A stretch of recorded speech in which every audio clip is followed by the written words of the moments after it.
Voilà. Bonjour, très chers compatriotes gabonais, une fois de plus. Je viens de sortir du tribunal de première instance de Libreville, où je suis allé assister au procès de Xavier Ndondon. Le procès de Xavier Ndondon, que pour rien au monde je pouvais rater. Il vous souviendra que j'avais averti Xavier Ndondon à partir de ce propos que s'il ne les retirait pas dans un délai de 48 heures, malheureusement pour lui, il se retrouverait en prison. Et j'avais même indiqué l'intervalle dans lequel il devait se retrouver en prison. Donc avant mercredi. Et effectivement, il s'est retrouvé en prison. Et aujourd'hui, nous avons assisté à son procès. Et au cours de son procès, les avocats de Xavier Ndondon ont posé des questions préjudicielles. Des questions préjudicielles sur la procédure judiciaire qui a été intentée à l'encontre de Xavier Ndondon. Et ils ont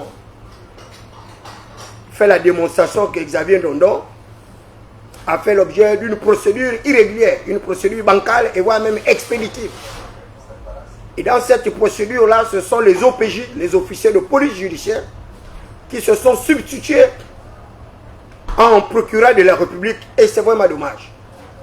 Et je l'ai toujours rappelé, je n'ai cessé de le dire, que les forces de défense et de sécurité sont sous l'autorité morale et judiciaire du procureur de la République.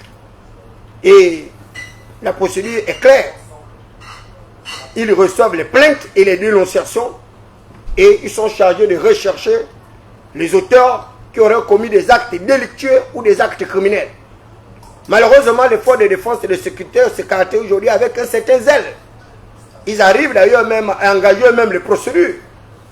Moi, j'avais déjà été victime d'une procédure contre-productive de ces forces de défense et de sécurité qui m'avaient arrêté comme un moins que rien et je leur avais dit que leur procédure n'allait jamais prospérer. Et d'ailleurs, c'est la même direction générale de recherche qui a procédé à l'arrestation de Xavier Ndondon avec une procédure bancale. Et cette procédure-là n'a pas tenu compte d'un certain nombre de critères de respect des droits humains. Notre code de procédure est clair. Et d'ailleurs, même notre loi fondamentale consacre ce sacro principe saint, le principe de la présomption d'innocence. La présomption d'innocence. La loi dispose jusqu'à ce qu'on ait prouvé la culpabilité d'un individu au cours d'un procès contradictoire public. Ce dernier est censé être considéré comme un innocent. Le principe de la présomption d'innocence n'a rien à voir avec celui de la présomption de culpabilité, la culpabilisation. Donc les forces de défense et de sécurité, et particulièrement la direction générale des recherches, qui a procédé à l'arrestation de Xavier Ndondon, n'a pas respecté un certain nombre de procédures. La procédure sur la détention préventive, qui est de 48 heures, la prolongation se fait par une autorisation expresse du procureur de la République. Et d'ailleurs, une fois un individu se retrouvant dans les unités de nos officiers de police judiciaire, eh bien, le procureur de la République doit être immédiatement informé. Or, cette procédure-là n'a pas été respectée et c'est pourquoi les avocats de Xavier Ndondon ont tenu à rappeler cela auprès du président du tribunal et le ministère public également. L'avocat de l'État, qui est le porteur de cette procédure, a tenté justement de se dédouaner jusqu'à ce qu'on arrive à amener l'affaire jusqu'au fond. Mais dans tous les cas, tout le monde le sait, ne serait-ce que les anonymes de droit, que la procédure avait été escamotée, une procédure bâclée. Et la réalité, c'est que dans un véritable état de droit, eh bien, cette procédure n'allait pas prospérer, on allait purement et simplement relaxer Xavier Ndondon. L'affaire ne tient niveau aller au fond. Et au fond, je le disais encore ce matin que l'accusation qui a été retenue par le procureur de la République n'allait pas prospérer. Parce que le trouble à l'ordre public, bon, avec tout ce que Xavier Ndondon a pu dire dans les réseaux sociaux, prendre rien que l'infraction de trouble à l'ordre public, eh bien, cette infraction n'allait pas prospérer. Et là, j'ai dû me mettre à l'intérieur du tribunal pour pouvoir suivre avec brio ce procès qui est un procès à caractère pédagogique, à caractère didactique, à caractère de moralisateur justement de la vie publique, mais également de l'opinion. Et au cours des débats, j'ai été agréablement surpris par l'avocat de Xavier Ndondon, Maître Nkeya, ce brillant juriste avec des capacités cognitives inimaginables, un véritable professionnel et expert de droit. Indépendamment de lui, il y a eu un autre avocat, d'ailleurs le même, qui était l'avocat du directeur de cabinet du chef de l'État, ce jeune compatriote avec une forte mélanine comme la mienne, une forte coloration, une noirceur, mais qui ne cache pas son intelligence. Voilà. Xavier Ndondon a choisi des avocats vraiment avec une compétence certaine. Et ces derniers ont battu en brèche l'argumentaire du procureur de la République, parce que cet argument était assis sur aucune base juridique, aucune base légale. Et Nkeya va apporter la preuve matérielle qu'il n'y a pas de trouble à l'ordre public. Il n'y a pas de trouble à l'ordre public parce que le représentant de l'ordre public n'est rien d'autre que le chef de l'État gabonais, son excellent Brice Koto Oligui-Nguema. Donc Xavier Ndondon a auréolé à travers un rituel national auprès de la communauté nationale, la communauté internationale et même auprès des autres chefs d'État amis. Et Maître Nkeya a tenu à le rappeler qu'il n'y avait pas de trouble à l'ordre public parce que pour qu'il y ait trouble à l'ordre public, il y a un certain respect de quelques règles que j'ai toujours rappelées, justement les éléments constitutifs d'une infraction. Et dans ces éléments légaux, vous avez l'élément matériel, c'est-à-dire la preuve avec les scellés, vous avez l'élément intentionnel et l'élément légal. Malheureusement, le procureur de la République n'a pas pu apporter la preuve de la constitution de cette infraction, c'est-à-dire le trouble à l'ordre public. Et tout au long de la procédure, les avocats de Xavier Ndondon ont demandé la preuve matérielle pour que le procureur puisse asseoir son accusation. On nous a parlé d'une vidéo, on nous a parlé d'une clé USB, et la clé USB n'est jamais arrivée au tribunal. La vidéo n'a jamais été visionnée, et le fait ahurissant, c'est que vous arrivez au tribunal, il n'y a même pas les micros. C'est pas croyable quand même. Tribunal de première instance de Libreville, il n'y a pas les micros, il n'y a pas les micros. Et si vous êtes un avocat avec une faible voix, non pas comme une voix retentissante comme celle de David Barou, de Menkeya, eh bien, vous n'êtes même pas audible, on ne vous entend même pas. Comment un tribunal n'a même pas les micros, n'a même pas une sonorisation, il n'y a rien. Sans compter la crime, alors là, c'est carrément la catastrophe. Et c'est comme ça qu'on nous parle justement d'une certaine dextérité des agents publics, d'un certain confort. On recherche la performance. Même le tribunal n'a même pas de micro, de simples micros. Ils n'ont pas. Et ça me rappelle lorsque nous étions en faculté de droit en première année à l'université Omar Bongo Liba, où mon très cher professeur qui m'a fait aimer l'économie, Patrice Outa, lui-même était obligé de payer ses propres micros et il se baladait avec sa propre sonorisation. Donc il n'y a rien qui a changé. Si même le tribunal n'a pas de micro, mais je ne pense pas que ce soit le ministère de la fonction publique qui est même un groupe électoral pour lutter contre un certain nombre de déshydratats, un certain nombre de désagréments, de dysfonctionnalités au niveau de notre administration publique. Mais qu'à cela ne tienne, c'est tout de même dommage et regrettable. Mais il fallait d'abord que je puisse le rappeler au chef d'État qu'au tribunal là-bas, ils n'ont pas de micro. Il n'y a pas de micro. Et puis la clim, alors là, c'est pas la peine. Hein? Ceux-là, ils travaillent dans des conditions les plus précaires, des conditions les plus lamentables. C'est dommage. Et tout au long, justement, du déroulé de ce procès, le procureur de la République a posé un certain nombre de questions à Xavier Ndondon et les réponses étaient toutes faites. Xavier Ndondon, c'est quand même quelqu'un d'assez intelligent, hein, d'assez intelligent, astucieux, mais avec un cerveau quand même assez électronique. Et il a battu en brèche toutes les questions qui étaient posées par le procureur de la République. D'ailleurs, ce sont des questions qui relèvent des réponses, qui relèvent d'une certaine cosmogonie, parce que cela relève de l'ordre de la spiritualité. Donc, et on ne peut pas demander à une personne d'apporter la preuve matérielle, hein, de lui dire qu'il aurait dit qu'il y aurait un coup d'État en gestation. Et d'ailleurs, vous-même, vous le saviez. 6 mois avant le scrutin, je l'avais déjà dit, qu'Ali Bongo Liba ne serait pas président et qu'il y avait un coup d'État en gestation. Bon, après 6 mois, on a bien vu Brice Koto Oligui-Nguema récupérer le pouvoir, devenir chef d'État. Et même 3 mois avant l'élection, j'avais déjà dit qu'Ali Bongo Ondimba ne serait pas président. Donc, les visions, ou bien, comme lui le disait, des consultations, n'ont pas le caractère démonstratif. Ce sont des anticipations. Et le procureur s'est constitué vers cet exercice-là de vouloir apporter la preuve alors qu'il le savait très bien et qu'il n'aurait aucune preuve de ce certifié de ce que disait Xavier Ndondon. Et d'ailleurs, je l'avais dit, qu'il va être difficile pour Xavier Ndondon d'apporter la preuve de toutes ces allégations, de toutes ces accusations. Alors qu'il aurait pu prendre justement ce premier élément-là, justement de la plainte, comme une diffamation ou bien une dénonciation calomnieuse à l'égard justement des chefs d'État dont il accusait d'une tentative de déstabilisation de la nation gabonaise.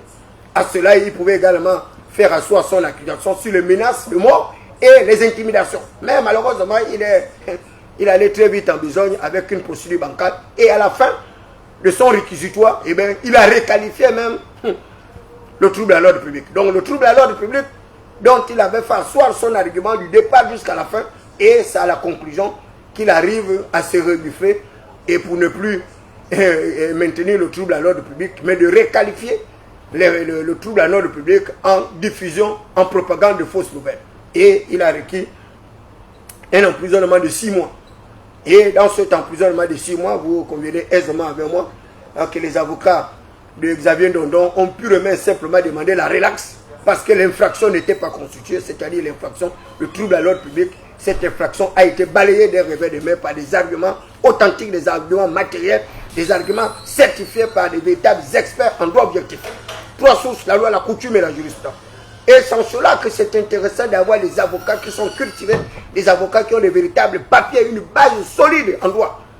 Et ces gens-là ont tourné le procureur de la République en dérision. Et c'était ridicule parce que le procureur de la République est le symbole de la puissance publique. Celui le représentant, celui l'avocat de l'État.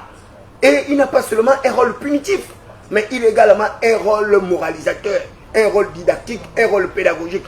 Or, on a transformé le procureur de la République comme un juge punitif, alors que le procureur est là pour juger la procédure. Si lui-même, le juge de la procédure, n'est pas capable de comprendre que sa procédure est assise sur des vices juridiques, mais où est-ce que nous nous retrouvons? Nous sommes dans quel Gabon? Nous sommes dans quel Gabon lorsque les officiers de police judiciaire peuvent se substituer en procureur de la République? Et ils mettent bien d'ailleurs dans leur PV d'audition qu'ils auraient, été commis à la tâche par leur supérieur hiérarchique. C'est vraiment dommage, c'est regrettable et c'était un spectacle assez triste, assez désagréable parce que le ministère public comme ça traînait pratiquement dans la boue par faute d'arguments. C'était vraiment un procès quand même assez mitigé. Mais dans tous les cas, le procureur a requis 6 mois d'emprisonnement et le président du tribunal a décidé de la délibération le 19 janvier. Et le 19 janvier va continuer à faire en sorte que Xavier Ndondon, avec son très cher aîné, puisse continuer à rester en prison. Et le fait démageable, le fait marquant, qui m'a le plus meurtri dans mon amour propre, c'est le fait que Xavier Ndondon, qui était rentré en prison, avec sa barbe blanche, sa belle barbe blanche, avec sa moustache, elle se retrouve comme ça, avec un kovo, comme les enfants aiment dire, kovo libemba. Donc, on l'a fait un kovo libemba, on a taillé sa barbichette, on n'a même pas taillé sa barbichette, on l'a mis pratiquement ras, et le Nganga également, je ne l'ai pas reconnu, il était pratiquement comme un directeur de société, avec sa barbe qui était totalement rasée, et on ne pouvait plus reconnaître le Nganga. Donc ça faisait comme une espèce de confusion, parce que le Nganga, nous étions habitués de le voir à la télé avec justement sa barbe tressée, avec ses drogues, ou comment vous appelez cela. Mais là, on a vu un Nganga totalement modernisé, avec un bel appareil, un bel appui, avec une belle forme, une belle morphologie, qui nous rappelait d'ailleurs ces fils de lentilles, ces fils de bourgeois, de plutocrates pseudo-émergents. Donc, et les questions qui ont été posées à Xavier Ndondon, il les a toutes répondues. Et il était clair, il n'a pas renié ses propos. Et il a bien dit que ce dont on le reprochait, la réalité, c'est que tout le monde le dit. à savoir qu'il y a un certain groupe ethno-régionaliste qui s'est accaparé des leviers financiers de notre système étatique et qu'il y a des véritables complotistes qui sont là, qui veulent la déstabilisation de notre pays, ceux-là qui font la promotion d'ailleurs de l'expansion des crimes rituels pour pouvoir entraîner le peuple vers une certaine révolte. Et ça, c'est un fait indéniable, c'est un fait que nous pouvons vérifier. Et il le disait également que pour le coup d'État, il parlait en réalité de coup d'État mystique, comme l'avait déjà dit Omar Bongo Ndiba à l'époque. Il disait qu'il aurait reçu justement un missile Kappa de la part du père Paul Babissolo. Et lorsqu'on demandait le père Paul Babissolo que mais le missile Kappa que vous avez envoyé au Omar Bongo Ndiba là, en réalité c'était quoi? Et Babissolo de dire, vous savez, c'était une simple distraction parce que le missile Kappa n'existait pas. En fait, nous étions là dans une véritable bataille métaphysique. Donc, c'est la bataille de Mons, mais il n'y avait rien de trop grave là-dedans. C'était tout simplement pour amuser la galerie. Et ça, c'était le propos du père Paul Babissolo. Quand bien même nous savons que le missile Kappa avait bel et bien été envoyé par le père Paul Babissolo parce que c'est quand même un maître des sciences occultes. C'est un prêtre anglican. Et d'ailleurs, il a abandonné sa soutane pour pouvoir mener une bataille pour la libération du peuple gabonais. Et malheureusement, il n'a pas pu justement arriver à Canaan. Il a tout simplement guetté Canaan comme à l'ornière de Moïse. Donc, il vaut mieux être Josué que d'être Moïse. Donc, le père Paul Babissolo aussi a terminé sa course, voilà, à la montagne de Canaan, mais il n'y a pas mis prix. Donc, Xavier Ndondon, c'est que sûr, il va être libéré. Ici, le 19 janvier, il va être certainement condamné. Certainement pas à 6 mois d'emprisonnement, mais peut-être à 6 mois ou 5 mois ou 3 mois d'emprisonnement avec sursis, ou bien 1 mois d'emprisonnement ferme, et comme il aurait fait les 1 mois, eh bien, il va être libéré. Mais je pense que ce procès doit servir également d'indicateur pour les leaders d'opinion que nous sommes, pour ne pas dire n'importe quoi, n'importe où, n'importe comment. Et sans cela que la jurisprudence de Xavier Ndondon doit pouvoir interpeller tout le monde, les leaders d'opinion que nous sommes, mais également les syndicalistes. Et ce matin, j'étais en train de m'adresser aux membres du syndicat de l'éducation nationale pour leur dire de ne pas pousser le bouchon trop loin. Le gouvernement a déjà procédé au paiement des vacations. Il serait souhaitable que le syndicat de l'éducation nationale puisse également faire un pas en avant, de suspendre cette grève-là, de temps, de laisser les enfants aller à l'école et de continuer à négocier avec le gouvernement pour la régularisation des situations administratives, parce que la régularisation des situations administratives n'incombe pas que le ministère de l'Éducation nationale. Il y a pratiquement l'ensemble de tous les ministères qui sont concernés par la question, y compris le ministère des Affaires étrangères. Et tout à l'heure, là, j'ai vu également certains membres du ministère de l'urbanisme, donc ceux de l'habitat, qui sont venus me voir ce matin pour m'inviter également à porter leur voix haute, parce que certains parmi eux sont membres d'une promotion de 2024, et malheureusement, nous sommes en 2026. La personne me disait qu'elle a son poste budgétaire, elle a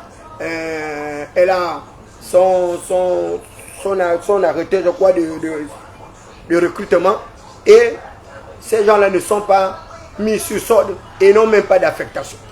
Bon, comment comprendre que quelqu'un a déjà son texte de recrutement, il a déjà, comment dire ça, il a déjà, comment dire ça, elle disait qu'elle a son texte de recrutement, voilà, elle a son comment dire, bon, il lui manque tout simplement la mise en solde, voilà, la mise en solde qu'il manque, et l'affectation. Elle ne peut pas avoir une prix de service dès lors qu'elle n'a même pas l'affectation. Mais malheureusement, elle a tout de même son document de recrutement et autres. Mais c'est la mise en solde qu'elle n'a pas depuis justement 2024. Donc elle est recrutée, elle n'est pas affectée, elle a un matricule solde, elle a tout et elle n'est pas payée. Elle n'a même pas un pré-salaire. Bon, vous voyez qu'il n'y a pas qu'à l'éducation nationale où il y a autant d'incongruités. Moi, je suis membre de la 29e promotion. Les échoués de ma classe ont été reclassés. Et moi qui étais parmi les meilleurs, je ne suis pas reclassé. Et ces mêmes échoués-là ont réussi à obtenir leur appel sur solde. Certains sont même répartis à l'école. Ils ont pu faire le concours de l'ENA. D'autres sont allés dans les écoles et les établissements privés. Et moi, qui était le meilleur parmi eux, eh bien, je suis resté là à la maison. Et avec une autre procédure, donc, la procédure disciplinaire. Donc, on me conduit vers une procédure disciplinaire pour certainement appliquer les orientations du chef de l'État, qui leur a dit que les gens qui sont absents au travail, on va leur radier de la fonction publique, comme si la fonction publique c'était le privé, ou bien la fonction publique faisait le bénéfice. Mais ce que vous devez savoir, c'est que la fonction publique ne fait pas le bénéfice, et le service public est gratuit. Et la performance dans la fonction publique, ce n'est pas une performance individuelle. La performance, elle est collective. C'est une performance qui va du haut jusqu'en bas, parce que c'est une technostructure. Donc il y a un bureau qui pense, et il y a un atelier qui exécute. Donc nous sommes des simples exécutants. Et l'autre membre du ministère du Commerce de dire au chef de l'État que c'est bien beau de faire des visites inopinées, mais il faut également s'en convaincre de la réalité qui est vécue par les agents publics. Il vous a bien montré un petit bureau de 4 mètres carrés, où vous avez 50 agents dans ce bureau-là, avec 4 chaises. Et pendant la période justement de recensement des agents publics, j'avais été victime de la fougue d'un colonel qui était assez zélé, qui m'avait arraché ma présence au poste par l'aide des membres de notre ministère, prétextant que moi, David Bakoma, je n'allais pas au travail, et qu'il me posait la question de savoir pourquoi est-ce que je n'étais pas régulier au travail. À moi de lui dire que je n'étais pas sous sa responsabilité. Voilà, il est colonel, et la fonction publique, ou bien le ministère des Affaires étrangères, ce n'est pas l'armée. Et je lui ai dit ouvertement que je ne recevais pas d'ordre de lui. Voilà, je reçois d'ordre de mes supérieurs hiérarchiques. S'il veut savoir pourquoi je suis absent, eh bien qu'il se rapproche de mes supérieurs hiérarchiques. Et il a mal pris cette insubordination, et c'est ainsi qu'il avait tout fait pour que je ne puisse pas être enrôlé. Bon, on m'a mis sur bon de caisse pendant pratiquement 6 mois, jusqu'à ce que je demande au secrétaire général, l'ambassadeur secrétaire général du ministère des Affaires étrangères, de me réaffecter dans une autre direction, et on m'a envoyé à la direction Afrique, et c'est là où je suis actuellement. Et malheureusement, la procédure avait déjà été engagée pour que je puisse justifier du fait que je ne me serais pas enrôlé, alors que je me suis bel et bien enrôlé, mais 6 mois après, c'est au service justement de la direction générale du budget. Et comme la procédure était lancée, paraît-il, mais on va nous présenter tout de même en conseil de discipline. Donc nous aurons un conseil de discipline, nous attendons les dates qui vont être mises à notre disposition. Mais dans tous les cas, je voudrais dire aux membres des différents ministères que les agents publics ne peuvent pas être responsables de leur propre turpitude. Lorsque vous voulez la rentabilité au sein des ministères, au sein d'une direction, au sein d'un corps étatique, eh bien, il faut vous doter les moyens. Il faut mettre des agents dans des conditions optimales pour que vous puissiez obtenir cette rentabilité-là. Or, aujourd'hui, on a pu le constater, rien qu'au niveau du tribunal, si même un simple micro, on n'a pas au tribunal, un simple baf, on n'a pas au tribunal, bon, allez-y savoir. Au ministère des Affaires étrangères, je vous le dis, lorsqu'Alain Claude Bebinze était ministre d'État de notre ministère, eh bien les choses marchaient. On avait la prime de servitude diplomatique qui était payée régulièrement. On avait des bus qui roulaient journalièrement parce que lui-même s'était mis en ouvrage. Il mettait le budget, son budget, comment on dit ça, de carburant à la disposition des agents. Et il mettait d'ailleurs 4 millions de francs CFA pour le fonctionnement du syndicat. Donc Alain Claude Bebinze n'avait pas peur des syndicalistes, il ne les traquait pas, il ne les mettait pas en prison, mais bien au contraire, il dialoguait avec ces syndicalistes et il arrivait même à étoffer le cahier des charges. Il disait même aux syndicalistes que nous étions que le cahier des charges n'était pas assez étoffé et qu'il fallait également mettre à l'intérieur de ce cadre la réduction de la carte diplomatique, mais également la question préjudicielle, celle sur les salaires, comment améliorer les salaires de plus bas niveau pour les remonter, pour que ces derniers également puissent avoir accès à un certain nombre de commodités. C'est encore Alain Claude Bebinze et qui nous disait qu'il fallait également prendre en compte la question de la main-d'œuvre non permanente, et parmi cette dernière, on pouvait transformer certains en permanents, dès lors que parmi cette main-d'œuvre non permanente, il y avait les diplômés, il y avait ceux qui avaient l'âge également de passer le concours pour aller à l'EPICIA, pour aller à l'ENA et autres. Voilà le genre de dirigeants qu'il faut aujourd'hui à l'ère de la 5e République. Des dirigeants qui ont le cœur à l'ouvrage, des dirigeants qui ont un certain humanisme des dirigeants qui ont une certaine solidarité, qui ont une certaine générosité.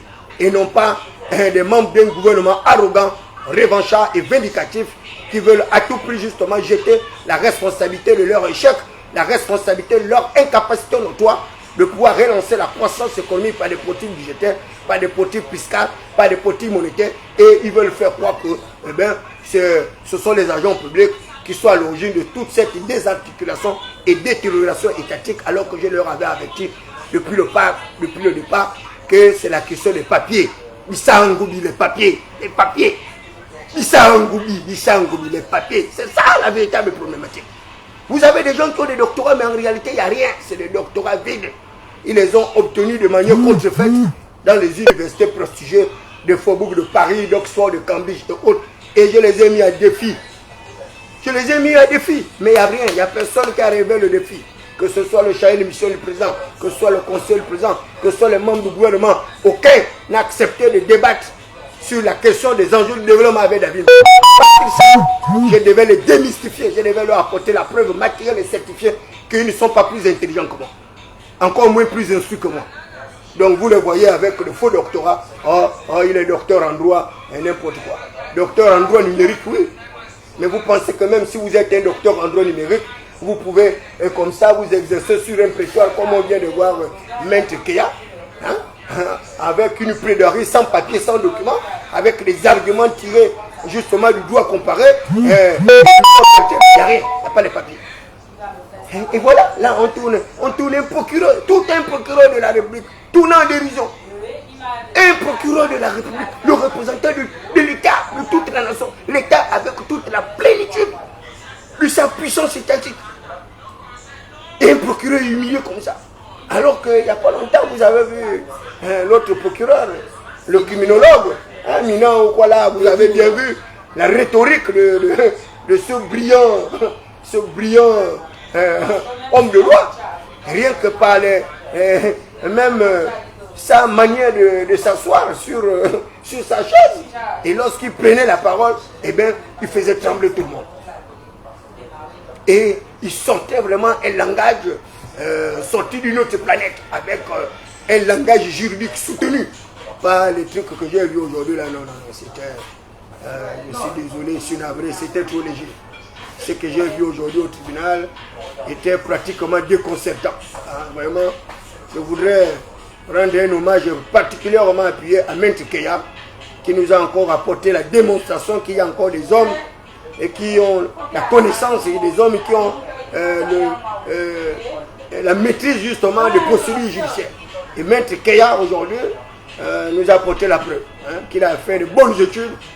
Ce fils justement de Mivoul d'ailleurs qui était candidat et que j'avais d'ailleurs critiqué son attitude, que j'avais qualifié de lâcheté d'ailleurs, puisqu'il était au deuxième tour, il a préféré donner le siège à quelqu'un d'autre. Bon, certainement qu'il voulait poursuivre sa carrière juridique, et moi je pense que c'est mieux, il s'en sort mieux ainsi.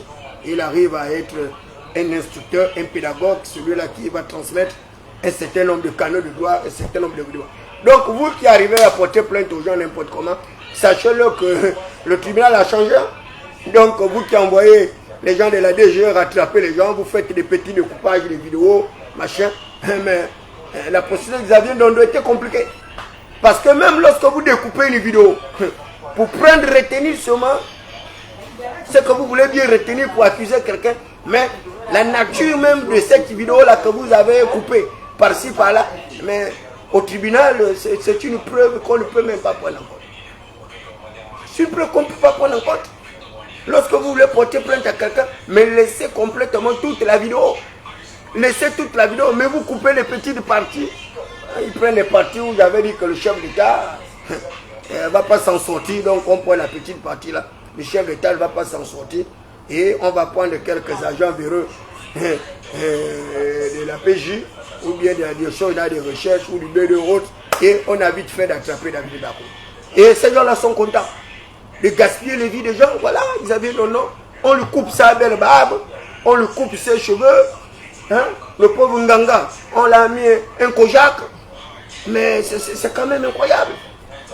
Mais vous ne savez pas pourquoi ce Nganga la porte sa barbe. Samson, et depuis son jeune âge, on l'avait formellement interdit. Et même à sa mère de couper ses cheveux parce que ses cheveux étaient le symbole justement de sa puissance. Ses cheveux étaient le symbole de son lien d'affinité avec le Dieu grand, fort et puissant dont il exaltait. Et à la moindre coupure de cheveux de Samson, eh bien, il avait perdu pratiquement toute sa force. Donc vous imaginez, celui qui a coupé les cheveux de ces deux Ngangala, mais j'espère qu'il est suffisamment aguerri et qu'il ne va pas subir une frappe chirurgicale de ces deux derniers au sortir de leur incarcération, certainement d'ici le 19. Mais dans tous les cas, je vous dis, il fallait voir notre Nganga national avec son adjoint dans un nouveau style. Mais le Kojak là vraiment non, ce n'était pas eux. Le Kojak là vraiment ne leur donnait pas fier à lui. il faut que les gens réfléchissent. Parce que, et puis ce qui est curieux là-bas en prison, mon frère, c'est que quand tu rentres, on te fait le Kojak, mais une fois à l'intérieur, on refuse de te coiffer. Et c'est pourquoi tu vois quand les gens sortent de prison, ils ont des grosses barbes comme ça qui arrivent même à toucher le sol. Les autres, les cheveux qui arrivent à toucher le ciel. Mais quel est l'intérêt de tout ce qui se fait là? Tout simplement parce qu'on veut humilier les gens, on veut les ridiculiser, machin. Non, il faut que le chef d'État puisse contrôler dignement, puisse tirer les leçons de ce qu'a vécu Hervé Xavier Ndondon. Cette humiliation dont il a été victime, il va falloir également la réparer. Vous savez, le Gabon est un pays de paix.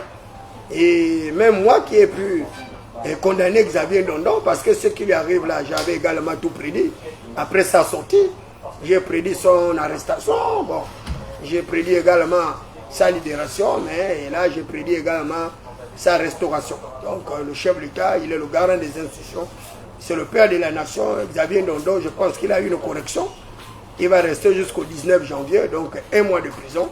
Pour quelqu'un qui n'a jamais dormi dans une cellule, je vous dis, se retrouver comme ça, au gros bouquet, eh bien, ce n'est pas facile.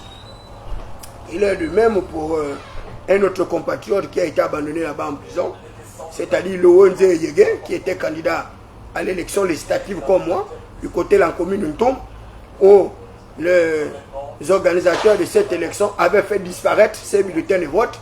Il a manifesté son mécontentement, il a jeté l'une par terre et puis l'élection ne s'est plus faite ce jour et malheureusement, il a fait l'objet d'une arrestation. Et au lieu de permettre que le pauvre monsieur puisse concourir et que l'administration puisse réparer leur tort, et on a préféré le jeter en prison et il a pris un enfer. Un enfer. Et là où je vous parle, là, il est en prison. C'était le candidat de l'Union nationale. Et sa formation politique n'a même pas pu l'aider, même pas fait des points de presse pour demander sa libération, même pas prendre d'avocat. Et actuellement, il se retrouve comme ça à la prison centrale de Libreville. C'est un membre de la 29e promotion commun de l'école de professeur Kaya Misati, mais lui, il a fait administration économique et financière. Et là, il a une femme, il a des enfants, et ces derniers sont en train de souffrir. Donc, si nous voulons un véritable état de droit, il faut que les gens comprennent que le procureur de la République n'a pas vocation de mettre les gens en prison. Donc, il faut qu'on arrive à arrêter avec cette affaire de mandat de dépôt rapide où le procureur vous êtes directement en prison. Non. Ceux qui envoient les gens en prison, ce sont les juges. Ce sont les juges qui doivent envoyer les gens en prison, pas le procureur. Donc cette tendance récurrente à faire usage abusif des mandats de dépôt, nous devons formellement l'arrêter parce qu'il y a des garanties de représentation qui sont là, c'est dans la Constitution.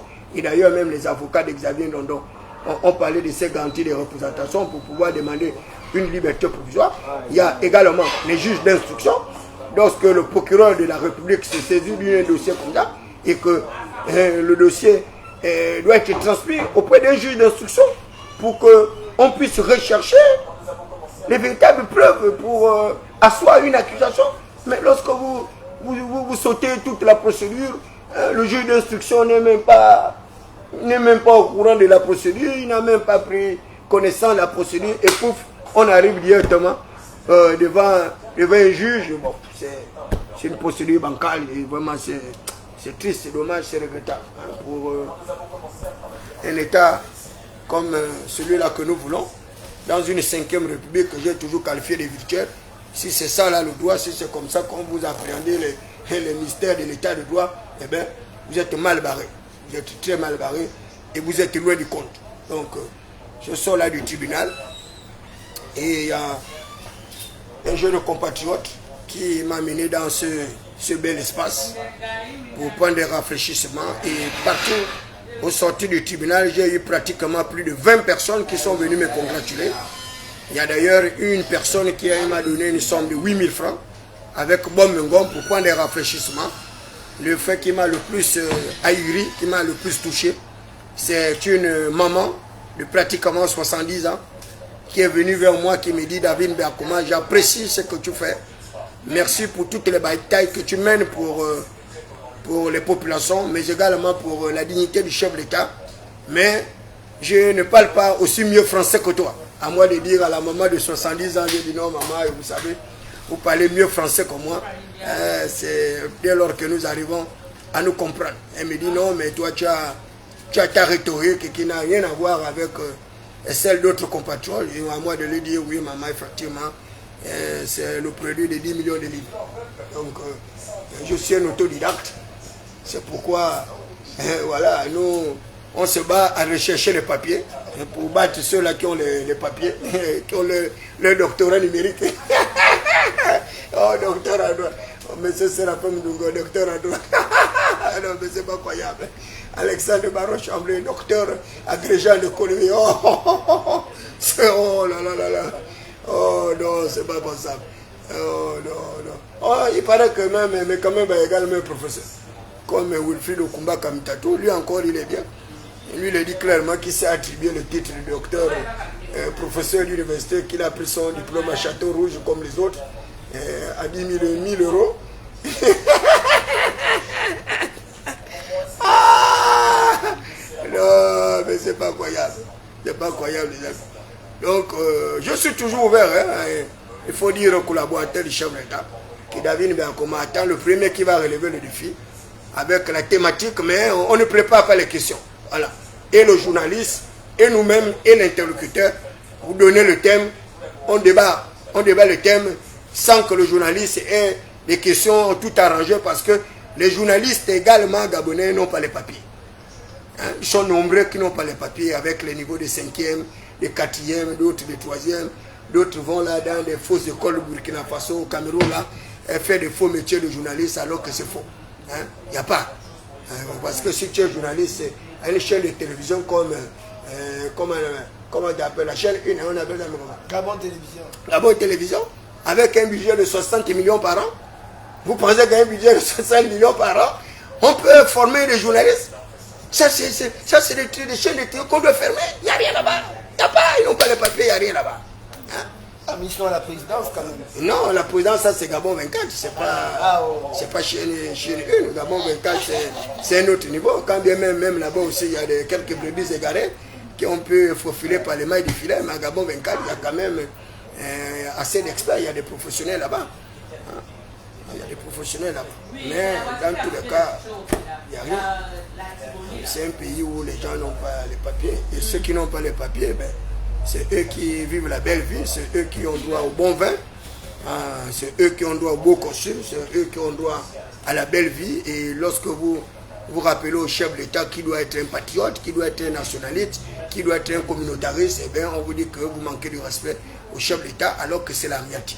Or nous constatons aujourd'hui que la gestion actuelle du pouvoir c'est fait à géométrie variable. Le chef d'État a des préférences. Il a les préférences sur son canton du Sort ou quoi. Il a les préférences sur la ville de Ngouné. Et le dire, ce n'est pas du tribalisme. C'est une réalité qui est vécue par le plus grand nombre de compatriotes gabonais. Il a les préférences sur sa famille maternelle. Il a les préférences sur sa famille paternelle. Et nous qui l'avons soutenu depuis le départ, nous sommes là. Eh bien, il n'y a rien. Hein? Nous continuons à s'œuvrer dans l'indifférence.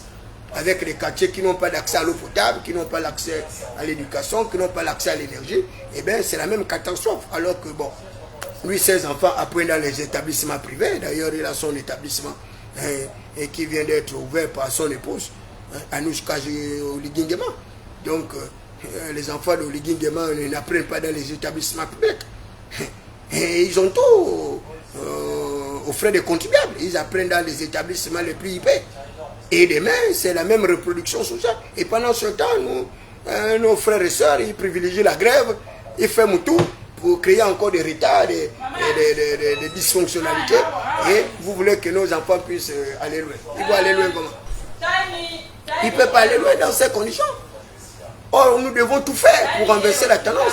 Renverser la tendance, c'est que nous devons à davantage faire en sorte que l'école publique puisse se relever, que l'école publique puisse être également au standard. La lutte contre les effectifs pléthoriques, la lutte contre les redoublements, la lutte contre toute forme d'avenir qui desservissent justement les fils de quartiers précaires que nous sommes. Mais vous êtes encore les premiers à tout remettre en cause.